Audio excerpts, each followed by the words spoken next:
Hey guys, Allison here. I have a question for you. What's your story? What is your story? We all have a story. We have a history, lived a lifetime of things that have happened to us.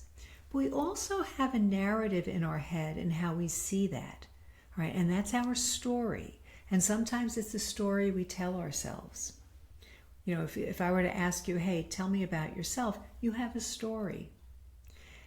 And it's really important to look at how are you casting yourself in that story of your life, or maybe in that story of a particular event in your life. Now, we can either cast ourselves as the hero or the heroine, or we can cast ourselves as the victim in the story. Now, there may have been times where you have been victimized, you've been hurt, we've all been hurt.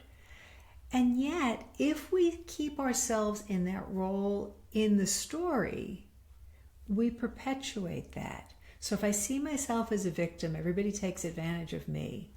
That's my story, and that will now dictate the script of my life, right? I'm going to see myself as that person everybody takes advantage of and unconsciously allow people to take advantage of me because that's my paradigm. That's how I see myself.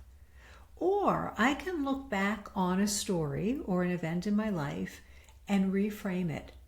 I can rewrite the story that even though I was victimized in a particular circumstance, I overcame that. You know, maybe you came from a very difficult childhood. Maybe there was abuse or neglect or addictions in your family. And it's interesting, over the years in working with people who've come from homes like that, so many of them, or I would say all, gained certain strengths from having to deal with that adversity. But they couldn't see them until they rewrote the story. So we need to look at the story and say, okay, how can I rewrite this where I can be the overcomer? I can be the hero in my own story, that I no longer have to be the victim.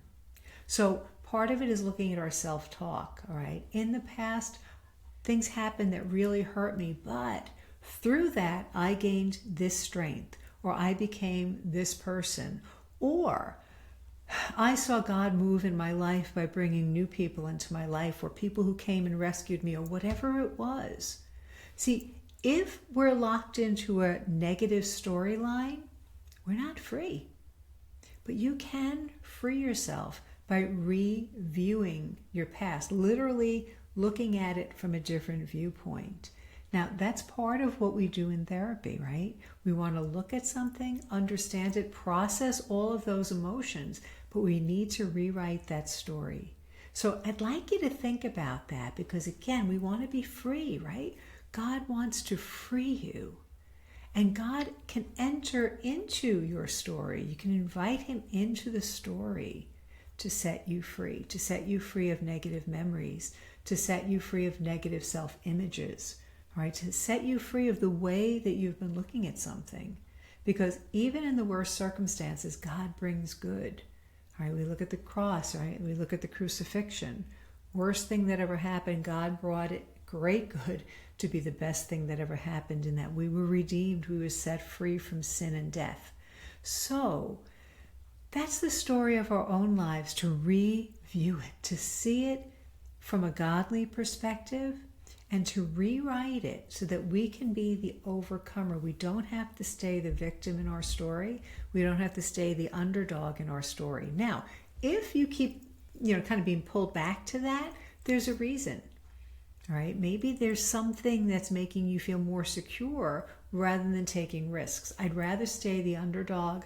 I'd rather stay, because there might be secondary gains we get from being the victim. Take a look at that, because those secondary gains might be keeping you from primary gains you can have by not being a victim. So I would encourage you want to be free, right? We want to be free to know, love, and serve God, and to be able to receive his love and to give that love to others in our families, in our friends, in the world. We need to be free so we can rewrite the story. If you're struggling, reach out to a Catholic therapist that can help you to review the past, to bring healing, to invite Jesus in for healing of those memories.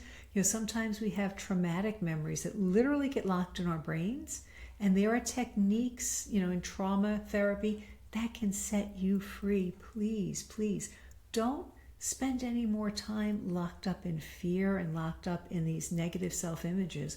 God wants to set you free. So reach out to a Catholic therapist. If it's not anything serious, it's a mindset, maybe there's a way that you see yourself in your story that's keeping you from moving forward and accomplishing what you feel God is calling you to do. That's when you want to enlist the help of a Catholic life coach to kind of help identify those mindset traps, to free you and to help you map out a plan to get there. Again, self-image is so important in all of these things. So I hope you find that helpful. There are links below the video to reach out to a Catholic therapist or a Catholic life coach. And let me tell you something, folks. Coaching is so powerful. It's short-term, it's affordable, and I think you'll find it so freeing. So I hope you find that helpful. Please like and share the video, and don't forget to hit the subscribe button. God bless you.